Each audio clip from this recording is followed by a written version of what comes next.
Welcome back to Grammar Grade 9. This is Unit 9, Lesson 64, and it's our third trip through commonly confused words. Today, we tackle 6 pairs that trip up even strong writers.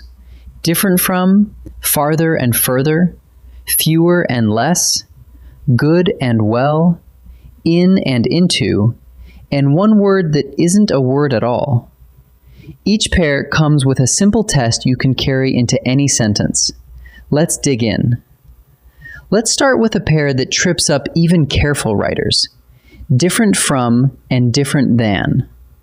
In standard English, the phrase to reach for is different from. Think of the word differ. We say one thing differs from another, so different from follows the same logic. Different than does show up in casual speech, but in formal writing, it's best avoided. Here's a clean example. My results were different from hers. Not different than hers, different from hers. So whenever you're in doubt, choose from. Next up, farther and further. These two sound almost identical, but there's a neat way to keep them straight. Farther is about physical distance, actual distance you could measure. We drove 10 miles farther down the road. Real miles, real distance, so farther. Further, on the other hand, is about degree, extent, or the idea of additional. Let's discuss this further tomorrow. We're not talking about distance there, we're talking about more discussion. So here's the trick. If you can picture miles, use farther. If you mean more of something, use further. Now a pair you'll see everywhere, even on grocery store signs. Fewer and less. Use fewer for count nouns, things you can count one by one. Fewer cars, fewer coins, fewer mistakes. Each of those is something you could actually number.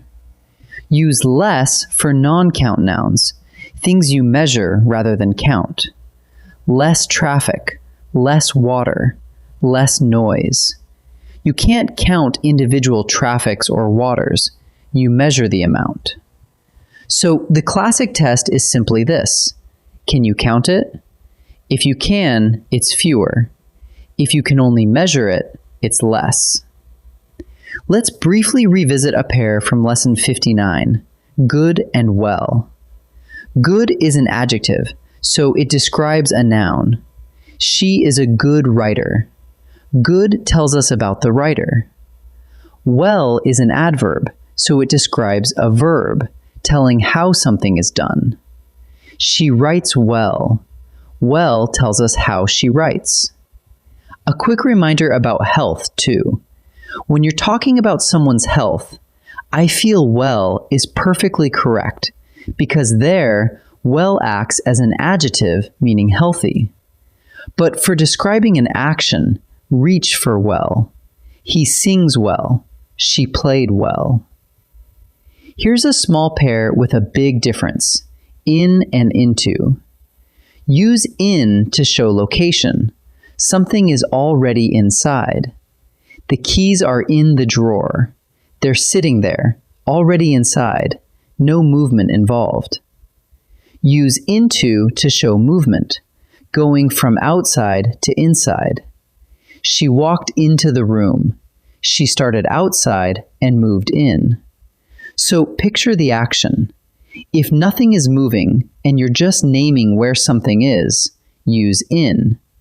But if there's motion, something crossing from outside to inside, then use into. Our last pair is really a one-way street, irregardless and regardless. Here's the simple truth. Irregardless is not a standard word. It's what we call a double negative.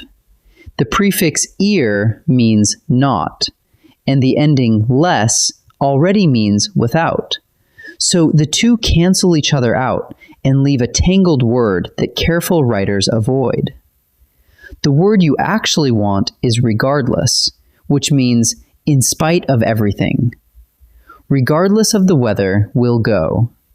So the rule couldn't be cleaner.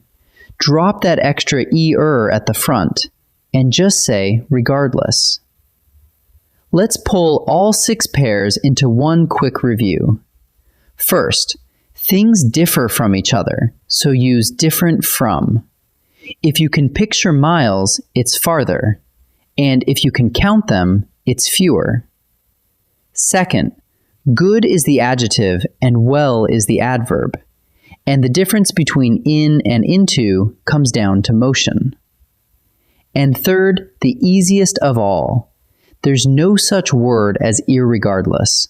Always say regardless. When any of these trip you up, slow down, say the sentence aloud, and picture exactly what you mean. Let's put it to the test. Let's practice. In this first set, I'll give you a sentence with a blank and 2 words to choose from. Decide which one belongs using the test we just built. Pause the video and try each before I reveal the answer. We had blank problems this year.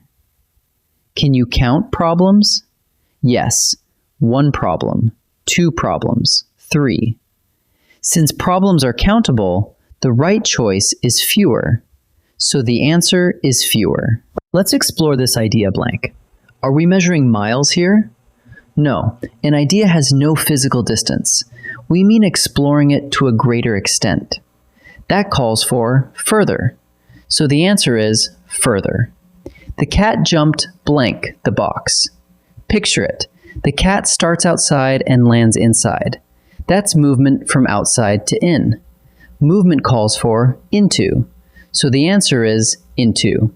Nice work. In this second set, I'll show you 2 options, and your job is to pick the one that's correct in standard English. Lean on the same simple rules. Pause and decide before I answer.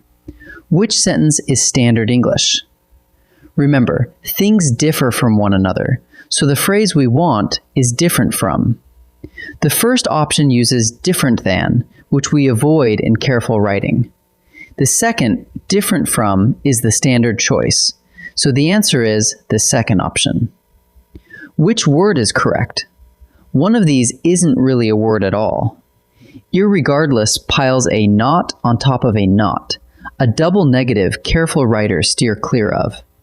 The word you want is regardless, so the answer is regardless. She dances blank. Dances is a verb, an action, and to describe how an action is done, we need an adverb. The adverb here is well, not good, so the answer is well. Let's gather up what we learned about these commonly confused words. In standard English, things are different from one another. Farther is for physical distance, while further is for degree. And fewer is for what you can count, less for what you measure. Remember that good is an adjective and well is an adverb, and that in describes being already inside, while into describes moving inward. And never forget the simplest rule of the day. Irregardless isn't a word, so always choose regardless. Master these and your writing will read clean and precise. I'll see you in the next lesson.